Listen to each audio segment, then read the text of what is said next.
வணக்கம் friends, welcome to JC builders. திருத்தங்கல்லேருந்து சத்தியநேசன். இப்போ வந்து பார்த்தீங்கன்னா திருத்தங்கல்ல வந்து பூச்சி வேலை, உள்பூச்சி வேலையெல்லாம் வந்து கம்ப்ளீட்டாக முடிஞ்சு இன்றைக்கி வந்து ஒயிட் வாஷ் பண்ணியிருக்கிறாங்க.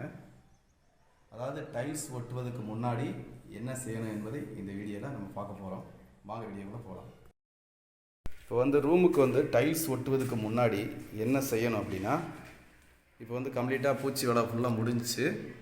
இப்போ அடுத்து டைல்ஸ் ஓட்டுற வேலை தான் இருக்கும். டைல்ஸ்னால் பார்த்தீங்கன்னா டாய்லெட் பாத்ரூமில், அதுக்கடுத்தாப்பில்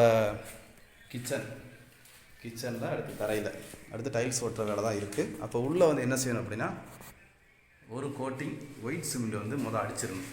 எதுக்காக ஒயிட் சிமெண்ட் அடிக்கிறோம் அப்படின்னு பார்த்தீங்கன்னா, அடுத்து வந்து நம்ம வந்து டைல்ஸ் ஒட்டியாச்சுன்னா நல்லா வந்து தண்ணி நனைக்க முடியாது. நல்லா வந்து தண்ணி வந்து சுவரில் தண்ணி நனைச்சிட்டு தான் வந்து ஒயிட் சிமெண்ட் அடிக்க முடியும். அப்போ அதுக்கு பிறகு டைல்ஸ் ஒட்டியாச்சுன்னா தண்ணி ஃபுல்லாக டைல்ஸ் தான் விடுவோம். அதனால் அதுக்கு முன்னாடி நல்லா வாட்டர் க்ளீன் பண்ணி நல்லா ஒரு நாள், அதாவது ஒயிட் சிமெண்ட் அடித்து மறுநாள் நல்லா வாட்டர் க்ளீன் மறுபடியும் ஒரு நாள் நல்லா நனைச்சிக்கிட்டு அதுக்கு பிறகு தான் வந்து கீழே வந்து கல் பதிக்க ஆரம்பிக்கணும்.